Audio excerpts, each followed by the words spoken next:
신약성경 111면 누가복음 11장 1절로 13절 말씀입니다. 누가복음 11장 1절로 13절 말씀입니다. 예수께서 한 곳에서 기도하시고 마치심에 제자 중 하나가 여짜오되 주여, 요한이 자기 제자들에게 기도를 가르친 것과 같이 우리에게도 가르쳐 주옵소서.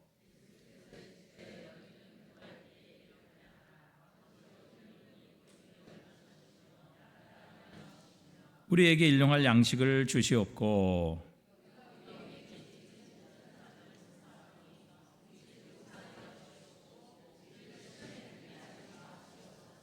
또 이르시되 너희 중에 누가 벗이 있는데 밤중에 그에게 가서 말하기를 벗이여 떡 세 덩이를 내게 구워 달라.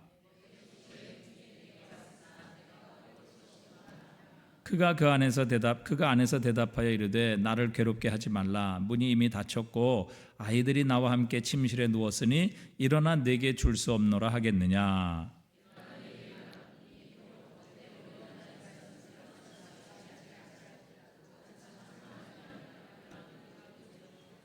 내가 또 너희에게 이르노니 구하라 그러면 너희에게 주실 것이요 찾으라 그러면 찾아낼 것이요 문을 두드리라 그러면 너희에게 열릴 것이니.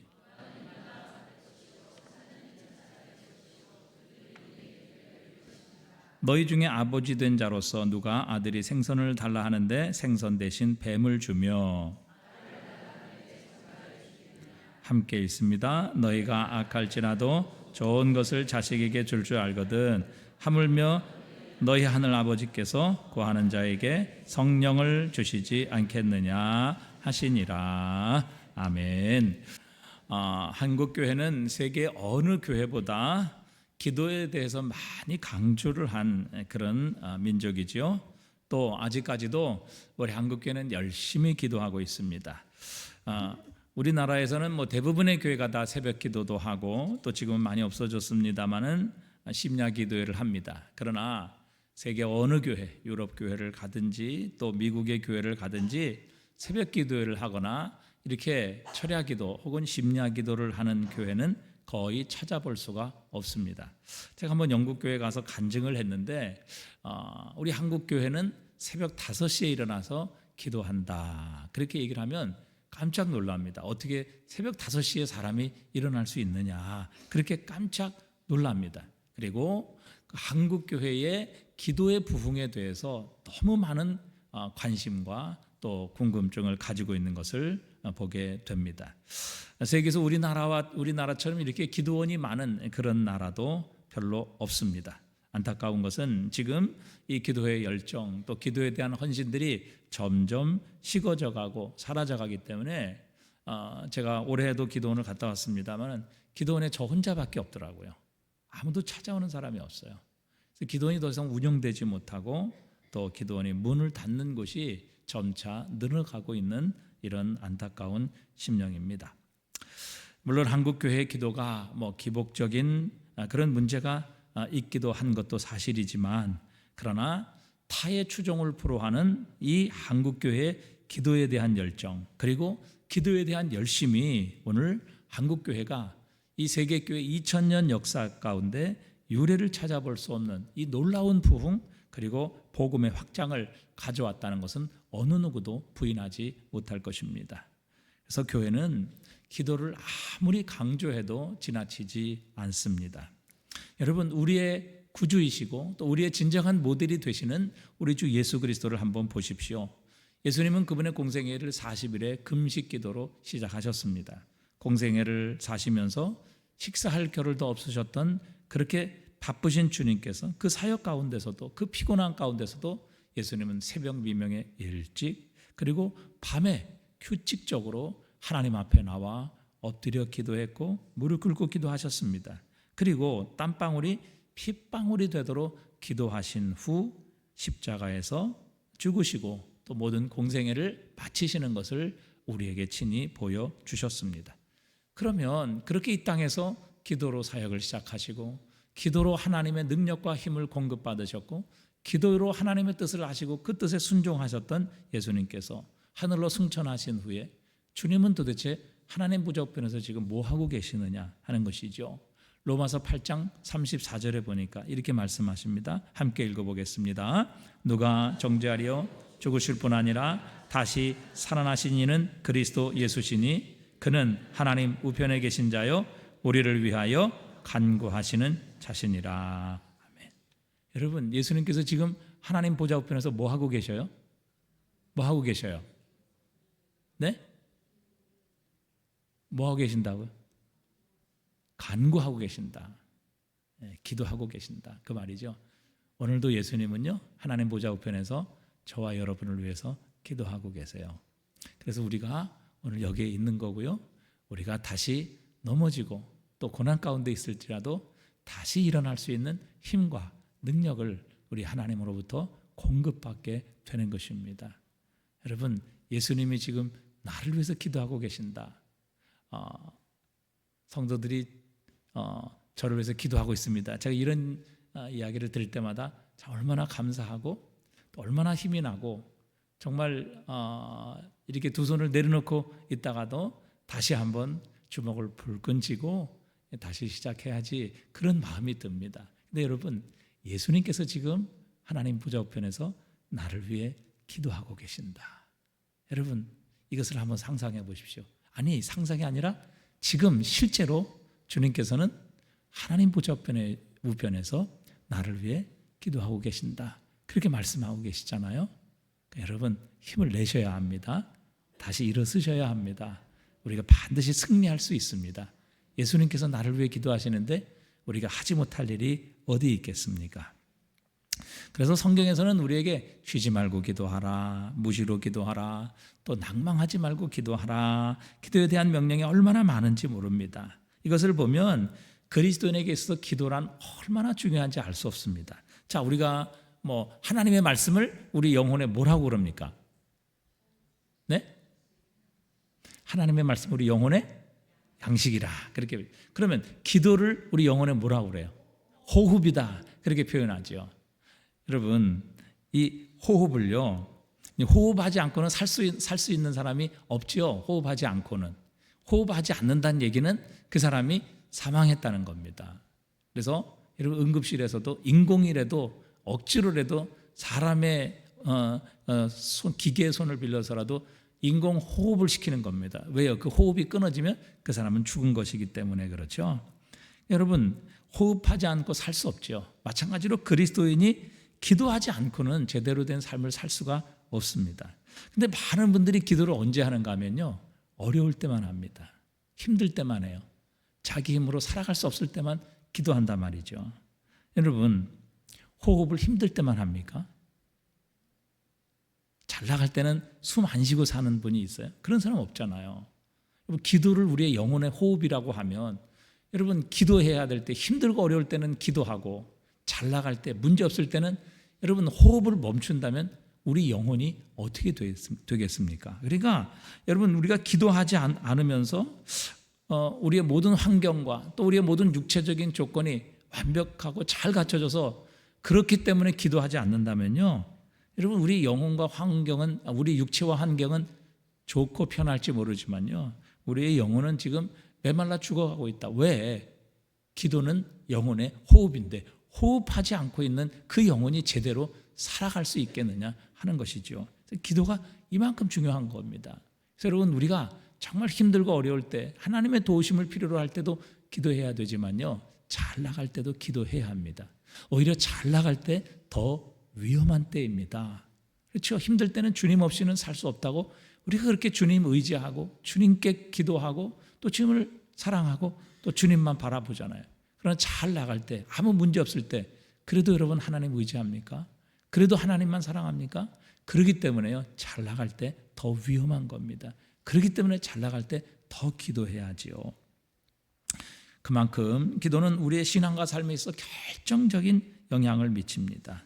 자, 열심히 기도해야죠. 근데 열심히 기도하는 것과 함께 더 중요한 것이 무엇인가 하면 우리가 올바른 지식을 가지고 하나님의 뜻대로 기도하는 것이 훨씬 더 중요하다는 사실입니다. 여러분, 우리가 열심히 기도합니다. 근데 하나님의 뜻과 전혀 맞지 않아요. 그러면 그 기도가 무슨 소용이 있습니까? 별로 의미가 없는 것이죠. 그래서 가장 먼저 우리가 하나님의 뜻대로 기도해야 돼요.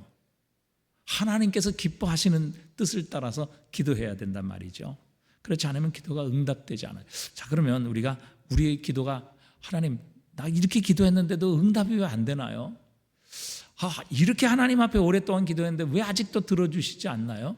여러분, 기도가 응답되지 않을 경우들이 있습니다. 여러분, 이것과 반대로 하면 우리가 반드시 응답받습니다.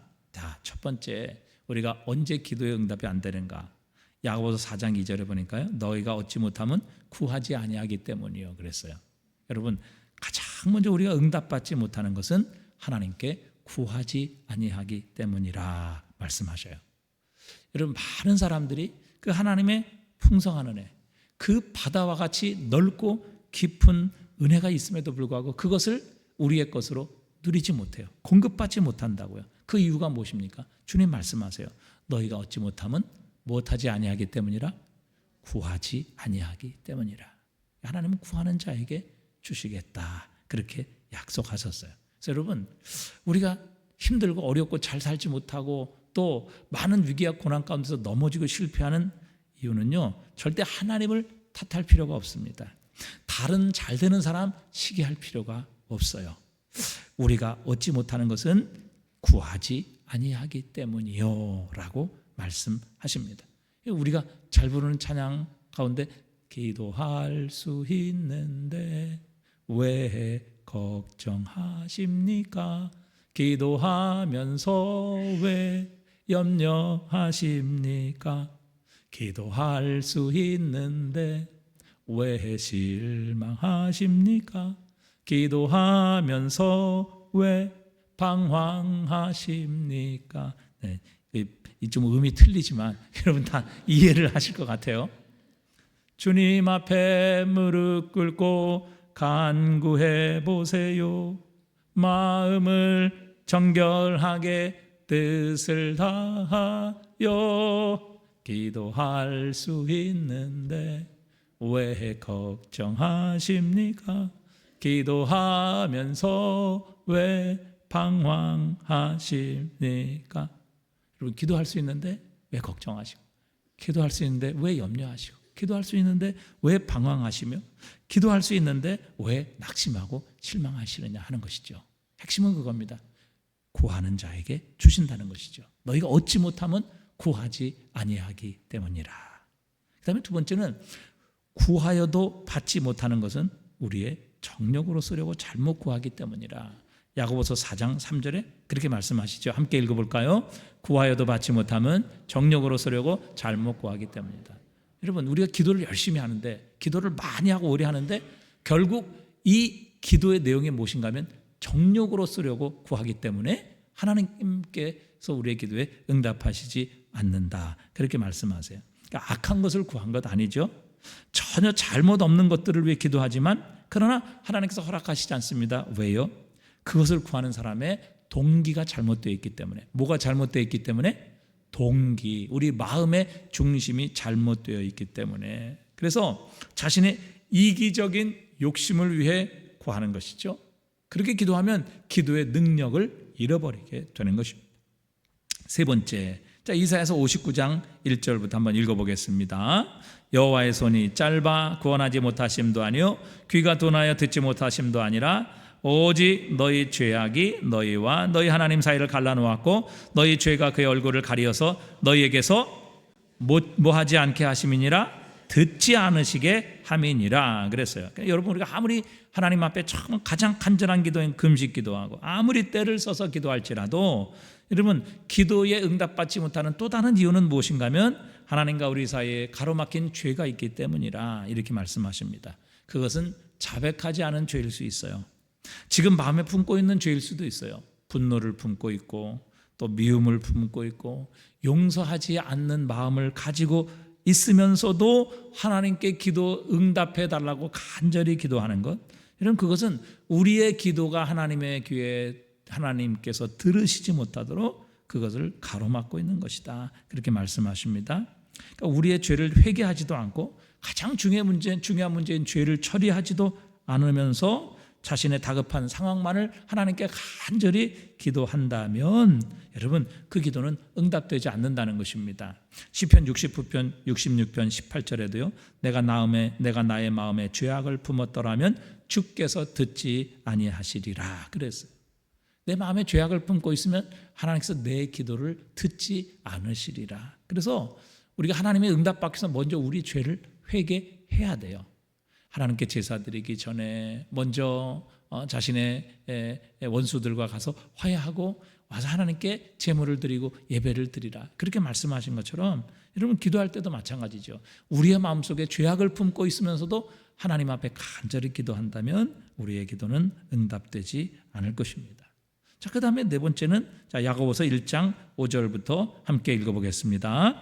너희 중에 누구든지 지혜가 부족하거든 모든 사람에게 후히 주시고 꾸짖지 아니하시는 하나님께 구하라. 그리하면 주시리라. 오직 믿음으로 구하고 조금도 의심하지 말라. 의심하는 자는 마치 바람에 밀려 요동하는 바닷물결 같으니 이런 사람은 무엇이든지 주께 얻기를 생각하지 말라. 아멘.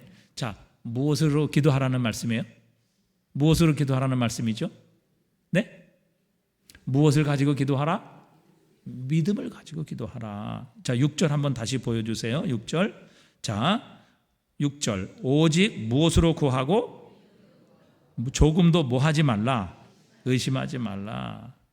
이런 사람은 무엇이든지 주께 얻기를 생각하지 말라. 그렇게 말씀하고 계세요. 그러니까 하나님께서 내 기도를 들어주실 것이며 하나님이 좋으신 분이시라는 것을 믿지도 않으면서 그냥 하나님께 말만 하는 거예요. 여러분 그런 기도가 혹시 우리에게는 있지 않습니까?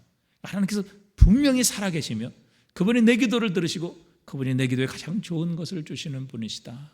이것을 믿지도 않으면서 그냥 나와서 하나님 앞에 말만 하는 거예요.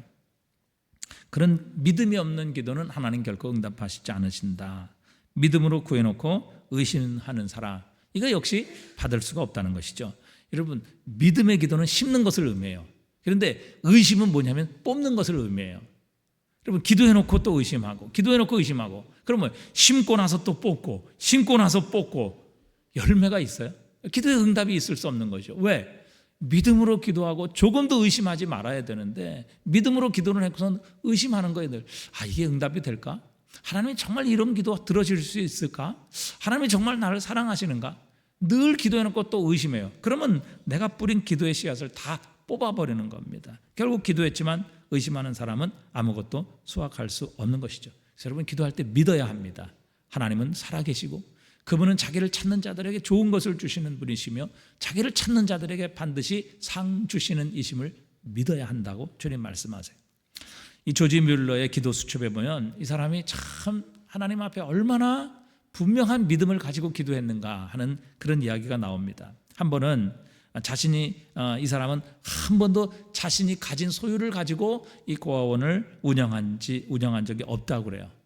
오직 하나님께 기도하고 절대 사람의 도움을 구하지 아니하며 오직 하나님께 기도를 통해서만 자신에게 주신 사역을 다 필요를 채웠다고 그렇게 얘기를 해요. 그래서 그의 기도 수첩에 보면 그가 기도한 것에 대한 자기가 기도한 것을 적잖아요. 우리 기도 수첩에도 보면 하나님께 이런 걸 구했습니다. 그리고 응답되면 거기다가 응답 이렇게 체크를 하잖아요. 그런데 이 사람이 그 기도 수첩에다가 자기가 기도한 것을 적고 거기에 대한 응답을 적었는데 세어보니까 5만 번이 넘었다고 그렇게 얘기를 하지요.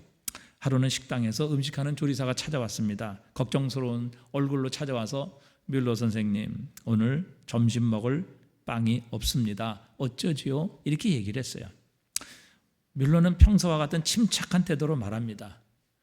선생님, 평소대로 식사를 준비해 주십시오. 그래서 요리사는 식당으로 가서 빵을 담을 접시를 테이블에 일렬로 쫙 놓았어요. 그리고 거기다가 이제 먹을 물도 딱 이렇게 컵과 함께 사업식계 아이들과 함께 또 선생님들이 먹을 이런 테이블에 접시와 물 이렇게 하나씩 다 쭉 일렬로 놓았습니다.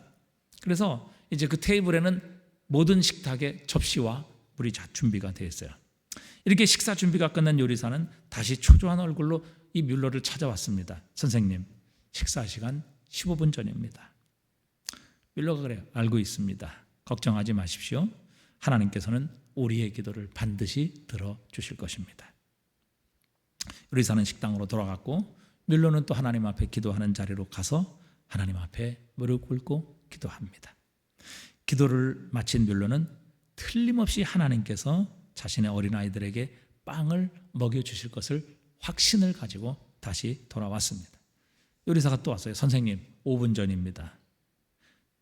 다시 요리사가 와서 말을 했어요. 밀로는 대답 대신 다시 기도의 자리로 갔습니다. 이를 본 요리사는 다급했어요. 선생님, 이제 5분도 남지 않았습니다. 시간이 없습니다. 이제 시간이 다 됐어요. 이때였습니다. 문 밖에서 요란한 자동차의 경적 소리가 울리기 시작했습니다. 요리사가 나가보니까 트럭에 빵이 한가득 실려 있었습니다. 누군가 주문을 잘못했는데 그 잘못한 빵을 처리하지 못해서 결국 이 뮬러의 고아원에 그 빵을 가져왔던 것입니다. 아이들은 어떤 일이 일어난지도 전혀 알 수 없었어요. 정확한 시간에 식사를 하게 되었습니다. 여러분, 뮬러는 하나님 앞에 기도하면서 하나님께서 들어주실 것을 확신했어요. 믿었어요. 그랬더니 하나님께서 그 믿음대로 그 기도에 응답해 주셨습니다. 우리도 기도할 때 하나님 앞에 믿음을 가지고 기도해야 돼요. 확신을 가지고 기도해야 한다는 사실입니다. 하나님은 자신을 믿어주는 자를 참 기뻐하세요. 우리 사람도 그렇잖아요. 여러분, 우리가 상대방을 신뢰하고 상대방을 믿어주면 그것보다 더 기쁜 일이 없어요. 그래서 그런 남자는 자신을 신뢰해주는 여자를 위해 죽을 수 있고, 또 여자는 자신을 사랑해주는 남자를 위해서 죽을 수 있다. 여러분, 이 신뢰가, 믿음이 얼마나 중요한지 알 수 없어요. 여러분, 사람 사이도 이런데 여러분, 하나님을 신뢰하고 하나님을 믿어드린다는 것이 얼마나 하나님께서 기뻐하시는 그런 모습인가 하는 것이죠. 기도는 수도꼭지를 여는 것과 같습니다. 그리고 기도는 이 전원의 스위치를 켜는 것과 같다고 그렇게 말씀드릴 수 있어요. 여러분, 저 수원지의 물은 아주 무한합니다. 어마어마해요. 내가 평생 먹고 마시고 씻고 다 해도 여러분 차고 넘치는 게 수원지의 물이에요. 그런데 여러분, 내가 집에서 그 수도꼭지를 틀지 않으면 아무리 그 풍성하고 깨끗하고 그 무한한 물이라 할지라도 나와 아무 상관이 없는 것입니다. 여러분, 저 발전소에 전기가 얼마나 많습니까? 내 모든 것을 쓰고도, 평생 쓰고도 남을 그 전기가 발전소에서 생산되고 있어요. 그러나 내가 전원 스위치를 올리지 않으면 그 발전소의 무한한 전기는 나와 아무 상관이 없는 것입니다. 여러분, 우리 하나님의 은혜는 무한하십니다. 그분의 능력은 측량할 수 없는 거예요. 그러나 여러분, 내가 기도하지 않으면 그분의 은혜와 능력이 나와 아무 상관이 없는 것이 된다는 것이죠. 여러분, 이것이 얼마나 놀라운 특권이며 하나님께서 주신 축복인지 알 수 없어요. 그분의 무한하시고 그 풍성하신 은혜와 능력을 연결시키는 이 스톱파이프, 그것이 바로 기도라는 말이죠. 그 기도의 수도꼭지를 틀 때, 그 기도의 전원을 켜게 될 때 무한하신 하나님의 은혜와 능력이 우리의 삶에 흘러 들어오게 되는 역사가 일어나게 되는 겁니다. 또 왜 우리가 기도하지 않느냐 하는 것이죠. 자, 그러면 여러분, 하나님께서는 우리의 모든 필요를 알고 계세요. 심지어는 우리도 셀 수 없는 우리의 머리카락까지라도 세신 바 되시는 우리 하나님이시다, 우리 아버지시다, 그렇게 말씀하고 계세요. 여러분, 우리의 필요를 우리보다 더 잘 아시는 주님께서 왜 그러면 기도해야 주시느냐 하는 것이죠. 아니, 꼭 기도해야지 하나님께서 허락하십니까? 다 알고 계시고 우리를 그렇게 사랑하시는 하나님께서 그냥 주시면 되지 꼭 기도해야 주시느냐 하는 것이죠. 여러분, 이 주님께서 기도해야 주시는 이유는 한 두 가지 정도로 우리가 설명을 할 수 있을 것입니다. 먼저, 하나님께서 우리에게 모든 주시는 것을 우리가 그것을 누릴 수 있게 하시기 위함이에요. 여러분, 갑자기 떼돈을 벌거나 로또에 당첨돼서 벼락부자가 된 사람치고 잘 사는 사람 없습니다. 가정도 파탄되고요, 그 돈 때문에 자신의 삶도 엉망되고요, 심지어 살인도 나고 이전보다 더 비참한 삶을 살아가는 사람들이 99.9%라고 해요, 통계에 의하면. 우리나라에도 2007년도에 로또에 1등에 당첨된 분이 있으셨어요. 김 선생님이라는 분이신데요, 당첨금이 뭐 그렇게 많지는 않아요. 우리나라 23억 정도밖에 안 되는데 세금을 제외하고 18억을 수령했어요. 이 김 씨는요, 복권 당첨 당시 식당을 운영하며 아주 단란한 화목한 가정을 꾸리고 있었어요. 그런데 이 김 씨가 복권에 당첨되자마자 사업을 접고 다른 사업을 벌이기 시작했어요. 그런데 그분의 꿈이 벗어나기 시작했습니다. 시도하는 일마다 실패를 거듭했어요. 사기를 당해서 돈을 잃어버리기도 했습니다. 수중에 있는 당첨금이 빠른 속도로 사라졌습니다. 다급해진 김 씨는 주식에도 손을 댔습니다. 하지만 수익을 얻지 못했어요. 미국발 금융 위기라는 악재와 맞물려 도리어 손실만 얻었습니다. 결국 18억 원의 돈 모두 잃어버리고 오히려 5천만 원 상당의 빚까지 집니다. 김 씨는 그냥 평범하게 살았으면 문제가 없는데 그렇게 18억이라는 돈을 로또에 당첨됐다가 빚까지 지니까 이분이 삶의 의미가 없어졌어요. 정신적으로 무너지기 시작했어요. 우울증이 찾아왔어요. 결국 이 김 씨는요, 사람이 드문 한낮에 목욕탕에서 스스로 생을 마감했습니다. 유서조차 쓸 수 없는 쓸쓸한 죽음이었어요. 여러분, 이분이 로또에 당첨되지 않아서 평범한 삶을 살았다면 여러분, 그의 삶이 이렇게 비참한, 유서 하나 없는 정말 비참한 쓸쓸한 죽음이었을까요? 그렇지 않았을 거예요.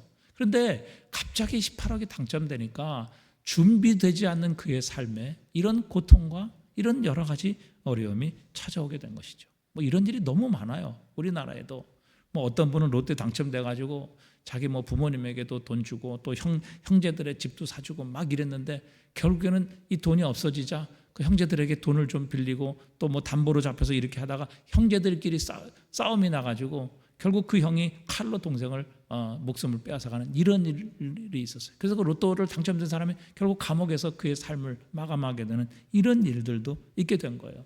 여러분, 왜 이런 일이 왜 이런 일이 일어납니까? 그것은요, 준비되지 않은 상태에서 갑작스럽게 이런 많은 축복들이 찾아왔기 때문에 그래요.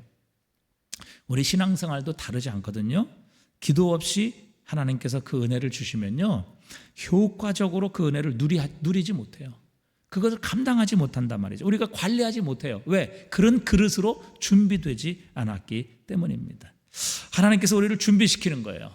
기도를 통해서 우리의 마음의 준비, 신앙의 준비, 하나님을 향한 우리의 태도의 준비, 우리 그릇의 준비, 이 모든 것을 결국 기도를 통해 준비시키시는 겁니다. 그래서 기도하면서 내가 변하는 거예요. 기도하면서 믿음이 생기는 거예요.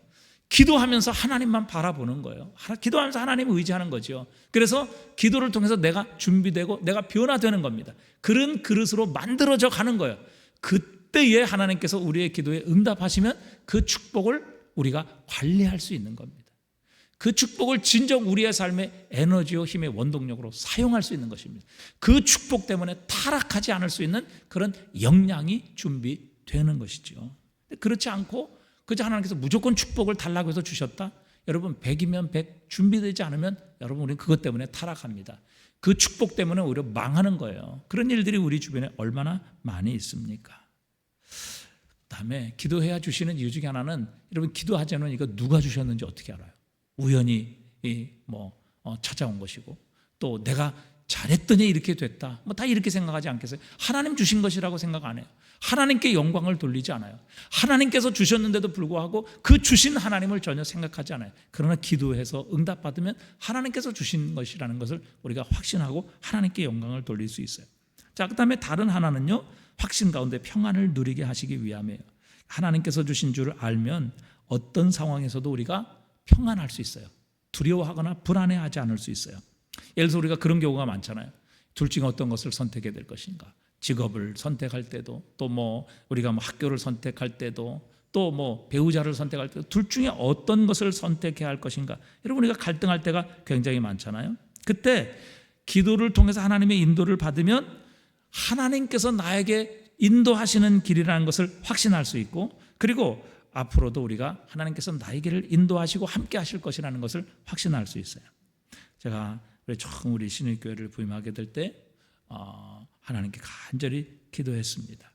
하나님, 정말 제가 가는 하나님께서 허락하시고 하나님께서 가라고 하시면 제가 하나님 어디든지 가겠습니다. 사례비 주지 않아도 갈 것이요, 개척교회도 갈 것이요, 빚이 많든 어디 섬겨지든 하나님께서 가라고 하시는 곳이면 가겠습니다. 그러나 하나님께서 가지 말라고 하시면 아무리 큰 교회, 아무리 좋은 대우 해줄지라도 물론 그런 교회가 있겠습니까만은 그런데 할지라도 하나님 가지 않겠습니다. 그렇게 하나님께 기도했어요. 3일 동안 기도하는 가운데 하나님께서 마지막 날에 저에게 응답해 주셨어요. 2번이나 확실하게 응답을 해 주셔서 제가 이제 현대신의교회를 오도록 이렇게 하나님께서 인도를 해 주셨어요. 주변에 많은 분들이 사실은 말렸어요. 우리 정필도 목사님도 왜 그런 교회 가느냐고, 가지 말라고 저한테 말렸어요. 그러나 하나님께서 가라고 응답하셨기 때문에 왔습니다. 근데 제가 처음 왔을 때는 우리 교회 빚도 있었어요. 갈등 때문에 성도들이 많이 나가셨어요. 재직만 100명이 제명을 당한 당회록을 받습니다.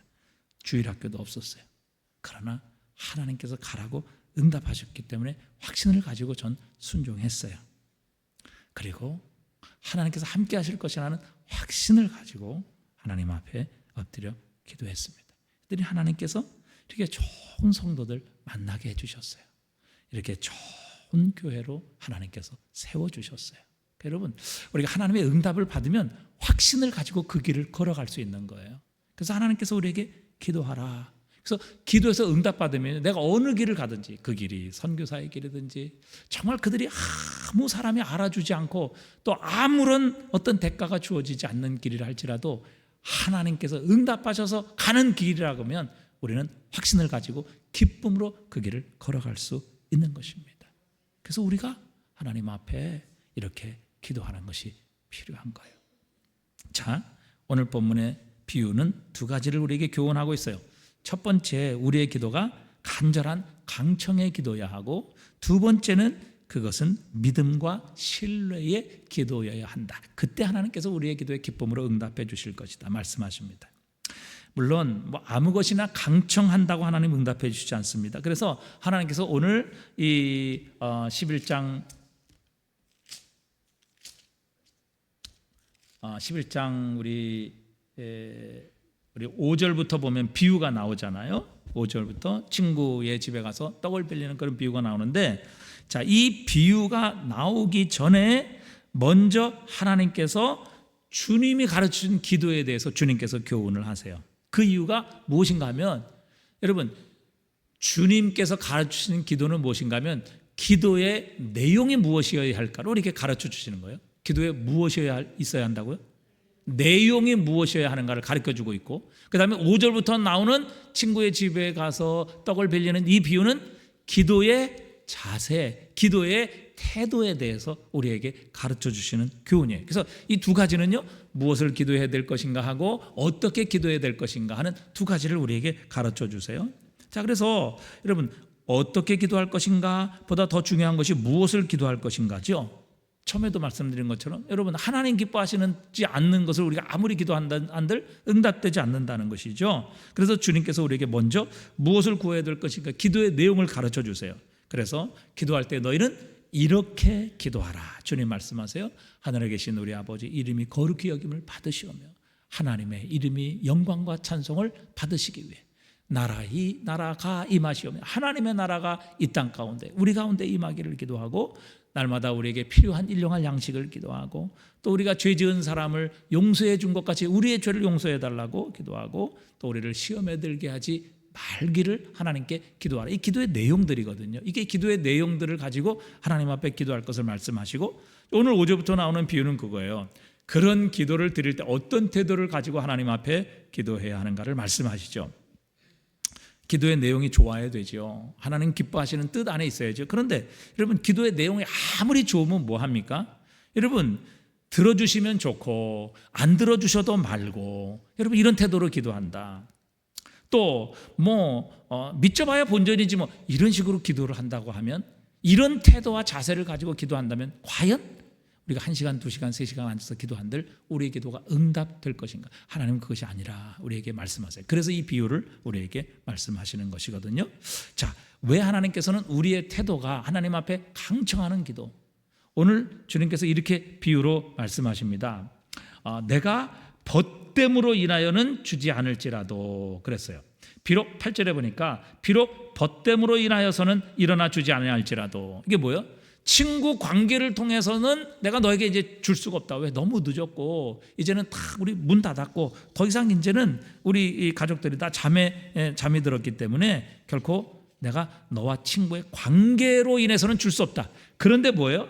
그러나 그 간청함을 인하여 일어나 그 요구대로 주리라, 이렇게 말씀하세요. 그러니까 이 비유의 핵심은 무엇인가 하면 간절히 기도하는 태도에 있는 거예요. 우리가 어떤 태도를 가지고 하나님께 기도할 때 하나님께서 우리의 기도를 쉽게 응답해 주실 것인가 하는 것입니다. 자, 그러면 왜 우리가 이렇게 강청의 기도를 드려야 하는가? 왜 하나님께서는 이 강청의 기도를 기뻐하시는가 하는 것입니다. 여러분, 우리가 강청 기도를 한다는 그 의미는요, 바로 그 기도의 대상 외에는 내 삶의 문제를 해결할 분이 없다는 것을 믿기 때문에 간청하는 거예요. 그렇지 않아요? 하나님 바로 그것을 기뻐하신다는 것이죠. 또 내가 강청 기도를 한다는 말은 내 삶이 그만큼 절박하다는 거예요. 그리고 자신의 문제를 해결할 분은 하나님 한 분밖에 없기 때문에 그렇게 간청하여 기도하는 거예요. 자, 누가복음 18장 1절에 보면 우리 또 비유가 나오죠. 우리 3절까지 한번 다 같이 읽어볼까요? 예수께서 그들에게 항상 기도하고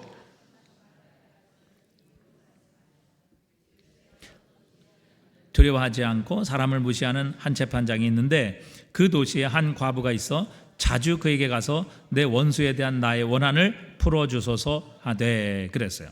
그러니까 예수님께서는 우리 기도가 항상 드리는 기도여야 하고 또 어떤 어려움과 난관이 있어도 낙심하지 말아야 한다라면서 오늘 18장에 있는 비유를 시작하십니다. 여러분, 과부예요. 그리고 억울하고 정말 그 삶의 절박한 문제를 위해서 지금 기도하고 있다. 원수에 대한 나의 원한을 풀어달라. 여러분, 이 과부는요 사실 절박한 사람이에요. 삶 자체가 고통입니다. 슬픔이에요. 비극인 삶이에요. 당시 과부는요 경제적인 독립, 사회적인 시선, 그리고 자신의 가족에게조차도 인정받지 못하는 죄인과 같은 그런 취급을 받던 대상입니다. 그래서 성경에도 가장 불쌍한 자들을 고아와 과부라 이렇게 표현하고 있는 것입니다. 절박한 상황이죠. 이런 과부가 누구에게 하소연하겠습니까? 누가 과연 그의 마음의 소원, 자신의 원수에 대한 원한을 갚아줄 사람이 있겠습니까? 그녀의 억울함을 풀어줄 수 있는 사람은 세상에 한 사람도 없어요. 유일한 사람이 누구인가만 바로 오늘 비유에 나오는 재판관이라는 사실입니다. 그런데 그 재판관은 하나님을 두려워하지 않고 무시하며 불의한 사람이었어요. 전혀 인간적으로는 소망이 없어 보입니다. 하지만 이 과부는 포기하지 않아요.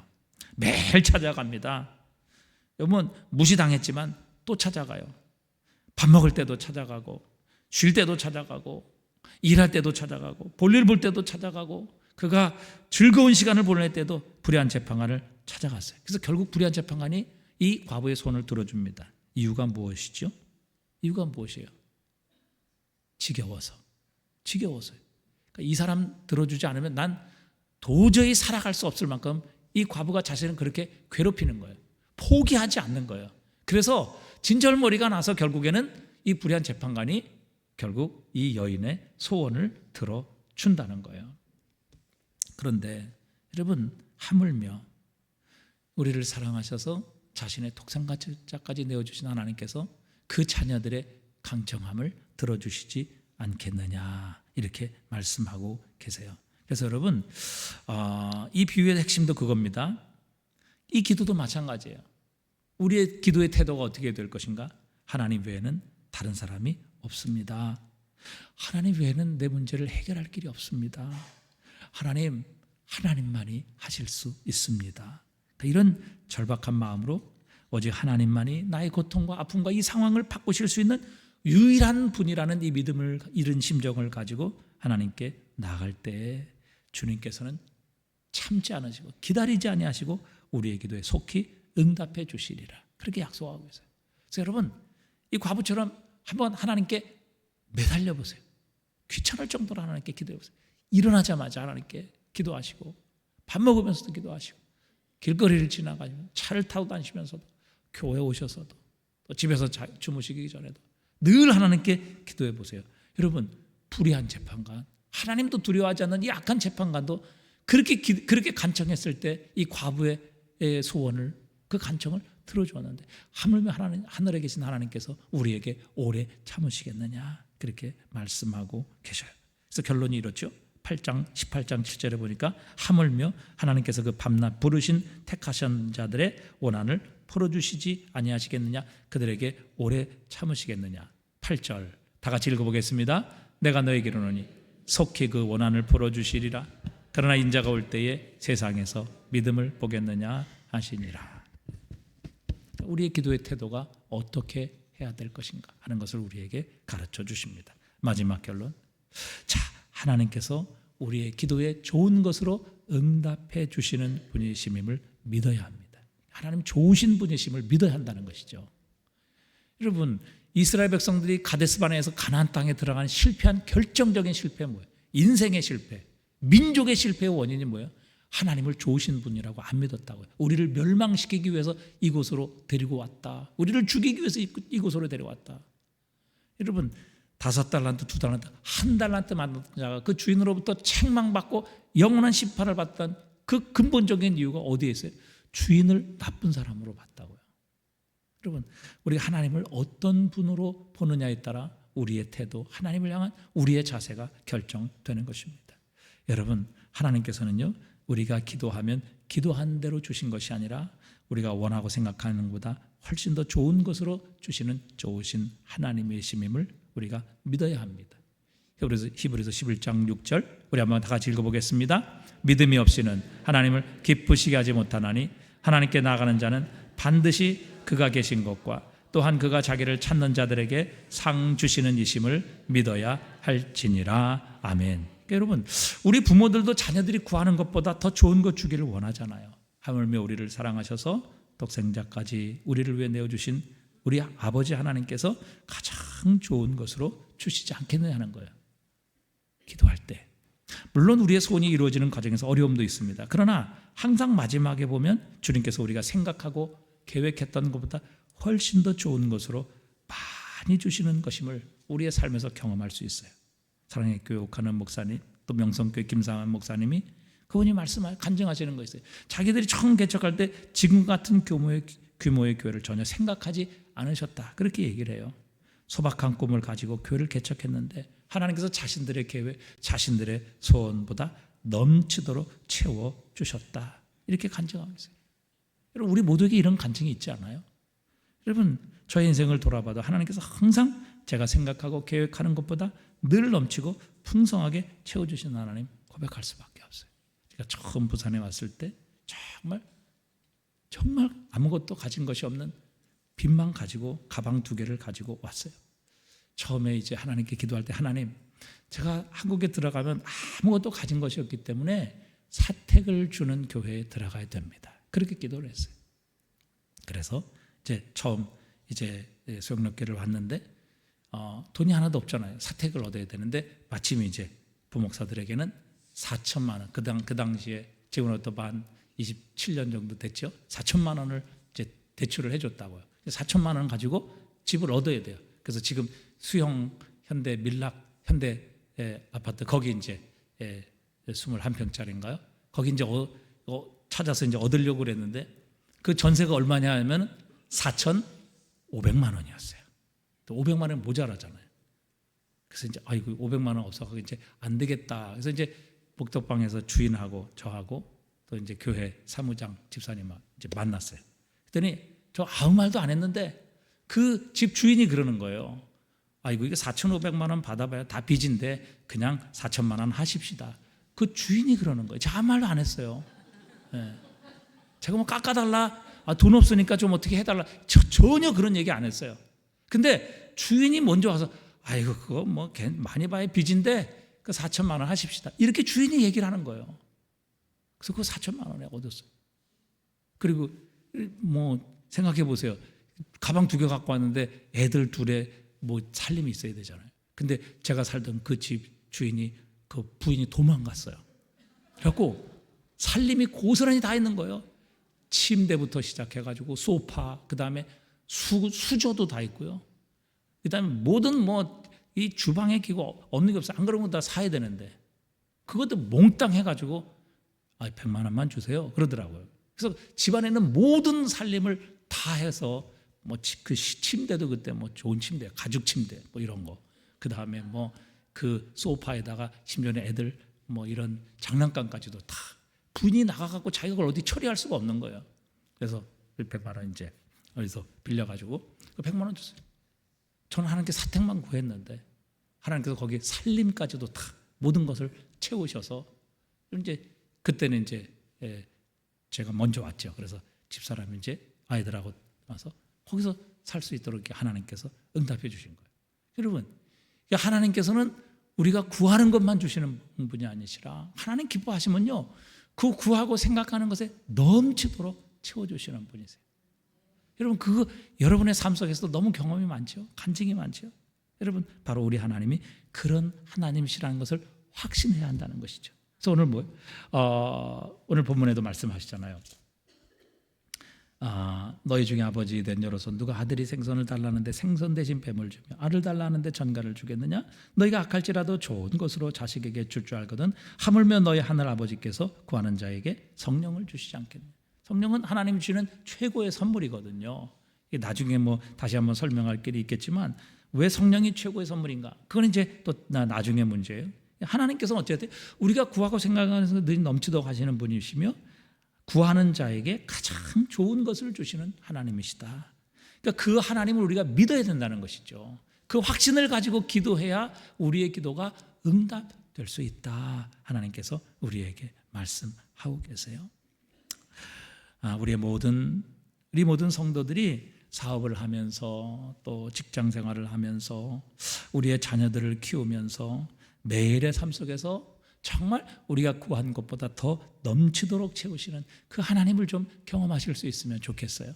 여러분의 삶에 그런 축복이 있기를 바랍니다. 그래서 정말 하나님 좋으신 분이라는 것을 그저 우리가 성경에서뿐만 아니라 우리의 삶 속에서도 체험하고 경험하실 수 있는 그런 분이 되시면 좋겠어요. 자, 마지막 우리 에베소서 3장 20절 말씀 읽고 우리가 마치도록 하겠습니다. 함께 읽겠습니다. 우리 가운데서 역사하시는 능력대로 우리가 구하거나 생각하는 모든 것에 더 넘치도록 하실 이에게 교회 안에서와 그리스도 예수 안에서 영광이 대대로 영원 무궁하기를 원하노라. 아멘.